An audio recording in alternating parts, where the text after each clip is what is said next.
খবরটা খুব স্বাভাবিক। অন্তর্বর্তীকালীন সরকারের একজন উপদেষ্টা একটি বক্তব্য দিয়েছেন।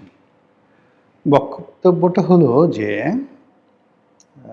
ডিপ স্টেট পলিসি বা মার্কিন ডিপ স্টেটের যে থিওরি, এটা তো মোরালেস আমরা সবাই কম বেশি জানি এবং আমাদের সরকার পরিবর্তন, নতুন সরকারের ক্ষমতা এবং গত ১৭টি মাস দেশে যে একটা অদ্ভুত অন্তর্বর্তীকালীন সরকার চলেছে, এটা মার্কিন ডিপ স্টেট পলিসির একটা প্রকল্প ছিল। এটা ওপেন সিক্রেট। কোনো কিছু নতুন করে বলার দরকার নেই, আমরা সবাই জানি। আর এটি যে মার্কিন ডিপ স্টেট পলিসির সরকার ছিল এবং যে সরকার শেখ হাসিনার সরকার, তার যে পতন হয়েছে, এটা আমরা মূলত ডোনাল্ড ট্রাম্প ক্ষমতায় আসার পর তার মুখ দিয়ে এই কথা যখন শুনলাম, তখন আমরা বললাম হায় হায় হায় হায়, এ কী হলো। এর আগে ডোনাল্ড লু, তারপর পিটার ডি হাস, তাদের যে তৎপরতা, ইমরান খানের পতন, পাকিস্তানের রাজনৈতিক অস্থিরতা, শ্রীলঙ্কার সরকার পতন, নেপালে যাকে বলা হয় একটা উত্তাল অবস্থা, এসব দেখে শেখ হাসিনার আর্তচিৎকার আমরা শুনতে পাচ্ছিলাম। আমাদের দেশের সবাই বলার চেষ্টা করছিল এরপরে বাংলাদেশ, কিন্তু আমরা আসলে সতর্ক হতে পারিনি, নিজেদেরকে নিয়ন্ত্রণ করতে পারিনি, অথবা পুরো পরিস্থিতি আমাদের অনুকূলে রাখতে পারিনি, ফলে যা হবার তাই হলো। এখন এই যে ডিপ স্টেটের সময়টিতে কি হয়েছে, যেটি বলা হয়ে থাকে আমেরিকা অর্থ দিয়েছে, অস্ত্র দিয়েছে, তারপর সেই অস্ত্র দিয়ে মানে ইমিডিয়েট আন্দোলন হচ্ছে, লড়াই হচ্ছে, সেই সময়টাতে মারাত্মক কিছু দুর্ঘটনা ঘটানো, আর যদি ফেল হয় তাহলে আইএসের মতো, তালেবানের মতো দীর্ঘমেয়াদে, বা বোকো হারামের মতো, হুতিদের মতো যে সকল সংগঠন বছরের পর বছর রাষ্ট্রের বিরুদ্ধে গেরিলা যুদ্ধ করছে, ঠিক তাদের মতো যুদ্ধ করার জন্য এই ডিপ স্টেটের যারা কুশীলব ছিলেন, তারা বাংলাদেশে অর্থ বিনিয়োগ করেছে। এটা এই উপদেষ্টা আসিফ মাহমুদ সজীব ভুঁইয়া তার একটি বক্তব্যে ইতিপূর্বে আমরা যাকে বলা হয় জেনেছি। তিনি বলেছেন যে আমরা যদি প্রাথমিক পর্যায়ে সফল না হতাম, তাহলে আমরা দীর্ঘমেয়াদে সশস্ত্র যুদ্ধে যেতাম সরকারের সঙ্গে। Message is clear. তখন তাদের ক্ষমতা ছিল, অনেকে এটা নিয়ে আলোচনা করেছে হালকা, কিন্তু ইন ডিটেলসে যায়নি। তো দ্বিতীয়ত, সম্প্রতি তিনি যে বক্তব্যটা দিয়েছেন সেটা হলো মার্কিন ডিপ স্টেট পলিসি যারা হর্তাকর্তা, তারা তাদেরকে এই যে আরও দীর্ঘ সময়, অর্থাৎ 2029 সাল পর্যন্ত ক্ষমতায় থাকার জন্য একটা ছক এঁকেছিল। তারপর বলেছিল যে আপনারা থাকেন, কোন নির্বাচন করা লাগবে না, বিএনপিকে নির্বাচনে আসতে দেওয়া হবে না, তারেক রহমান সাহেবকে দেশে আসতে দেওয়া হবে না, এশরাককে ঢাকার মেয়র পদে নিয়োগ দেওয়া হবে না, ইত্যাদি যা কিছু ঘটেছে। 5 বছর ক্ষমতায় থাকা, 50 বছর ক্ষমতায় থাকেন, আজীবন ক্ষমতায় থাকেন, এই যে ডক্টর মোহাম্মদ ইউনূসের যে বক্তব্যগুলো, এগুলোর সঙ্গে যে একটা ডিপ স্টেট পলিসির গ্রিন সিগন্যাল ছিল, সেই গ্রিন সিগন্যালটি এই সময়টাতে আসিফ মাহমুদ সজীব ভুঁইয়া ফাঁস করে দিয়েছেন।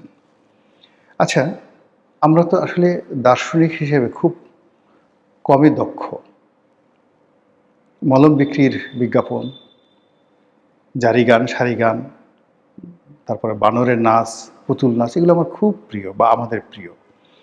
কিন্তু ঘটনার পেছনে যে ঘটনা থাকে, সেই জিনিসগুলো দার্শনিকতার দৃষ্টিকোণ থেকে চিন্তা ভাবনা করার মতো মানুষ আমাদের দেশে খুবই অল্প। ফলে কি হলো, অতীতে যে ঘটনাগুলো শেখ হাসিনার জমানাতে শুনেছি, আমরা ভাবিনি, চিন্তা করিনি এটার পরিণতি কী হতে পারে। ক্ষমতাসীনরাও চিন্তা করেনি, বিরোধী দলও চিন্তা করেনি। ডক্টর মোহাম্মদ ইউনূসের জমানাতে আমরা যারা কথা বলেছি বা যে সকল ঘটনা ঘটেছে, সেগুলোর effect, after effect, side effect কী হতে পারে, ডক্টর ইউনূস এবং তার সঙ্গী সাথীরা যেভাবে চিন্তা করেননি, দেশ জাতীয় চিন্তা করেননি।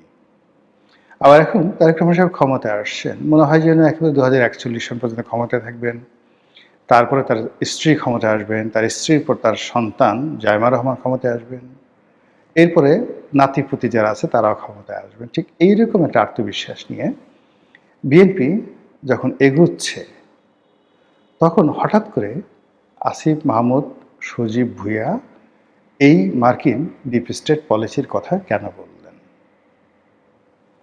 আমরা এটা নিয়ে আলোচনা করছি, সমালোচনা করছি, কিন্তু এর পিছনে যে একটা বিরাট থ্রেড আছে, হুঁশিয়ারি আছে, হুমকি আছে, এই হুমকির কথা আমরা কেউ চিন্তা করছি না। আমার ক্ষুদ্র বুদ্ধিতে মনে হচ্ছে যে এই আসিফ মাহমুদ সজীব ভুঁইয়া, আমরা তাকে হাঁস বালক, আমরা তাকে ওয়েস্টিন বালক ইত্যাদি বলে ঠাট্টা মশকরা করি, কিন্তু সবার আগে বুঝতে হবে, মানে আপনারা একটা বিখ্যাত হিন্দি সিনেমা আছে সরফরাজ, নাসিরুদ্দিন শাহ এবং যাকে বলা হয়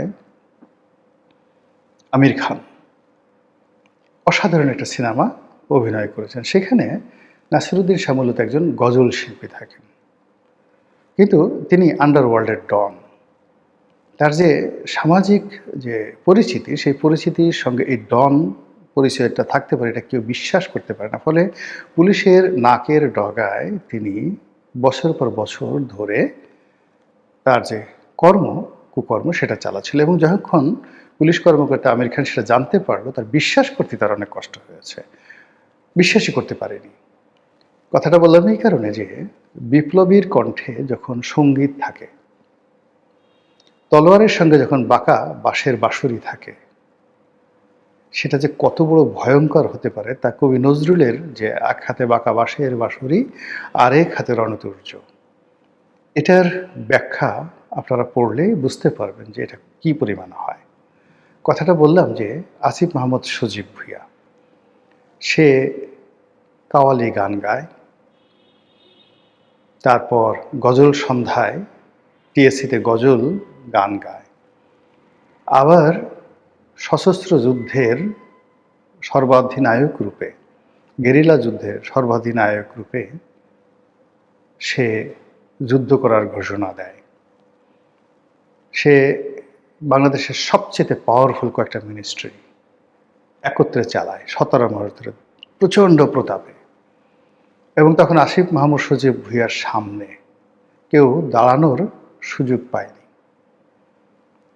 কি মির্জা ফখরুল সাহেব, কি সালাউদ্দিন সাহেব, মানে ওনারা যে আছেন, ইনক্লুডিং তারেক রহমান সাহেব, মানে এই যে আসিফ মাহমুদ সজীব ভুঁইয়া, তার যে ব্যক্তিত্ব, তার যে পার্সোনালিটি, ওই পার্সোনালিটির সামনে তার যখন ক্ষমতা ছিল, স্বয়ং ডক্টর মোহাম্মদ ইউনূসও তার সঙ্গে চোখাচোখি করতে পারত না।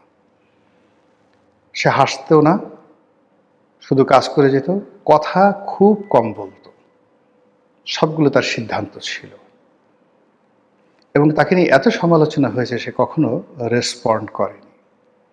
এবং আপনি দেখবেন নাহিদ, সার্জিস, হাসনাত, তারা সবাই আগের মতো লম্ফঝম্প করেছে, এখনও করছে, নাসিরুদ্দিন পাটোয়ারি, কিন্তু ক্ষমতা থাকা সত্ত্বেও সে কোনো গুরুত্বপূর্ণ বৈঠকে যায়নি, কোনো বড় কথা বলেনি, এবং রাজনৈতিক যারা নেতৃবৃন্দ রয়েছেন তাদের কারোর সঙ্গে তার এরকম দহরম মহরম সম্পর্ক ছিল, সে শুধু কাজ করে গেছে।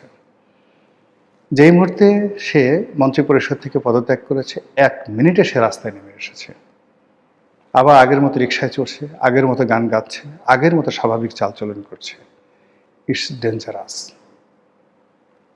শুধু এতটুকুই বললাম যে বিএনপি যে সমস্ত লোকজন এখন বড় বড় কথা বলছেন, মন্ত্রী এমপি যে সকল বড় বড় কথা বলছেন, তারা আমার দৃষ্টিতে আসিফ মাহমুদ সজীব ভুঁইয়ার কাছে শিশু, ইনফ্যান্ট।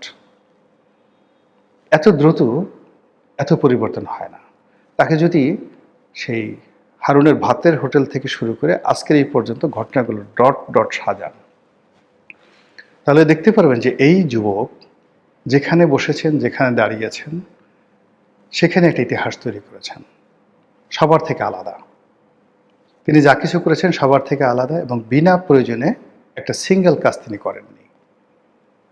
তো এই যে হঠাৎ করে সে এত বড় মন্ত্রিত্বের একটা পদ থেকে পদত্যাগ করলেন, তারপরে সে ইলেকশন করলেন না, এটা স্বাভাবিক ঘটনা নয়। আর এখন সে স্মরণ করাই দিচ্ছে ডিপ স্টেটের কথা। ডিপ স্টেটের সাথে সাথে সঙ্গত কারণে সেই যে গেরিলা যুদ্ধ, সেই যে অস্ত্র, সেই যে শস্ত্র, সেই গোলা বারুদ, সব জিনিসগুলো সামনে চলে আসছে। নতুন সরকার এখনো পর্যন্ত তার সন্ধান করতে পারেনি।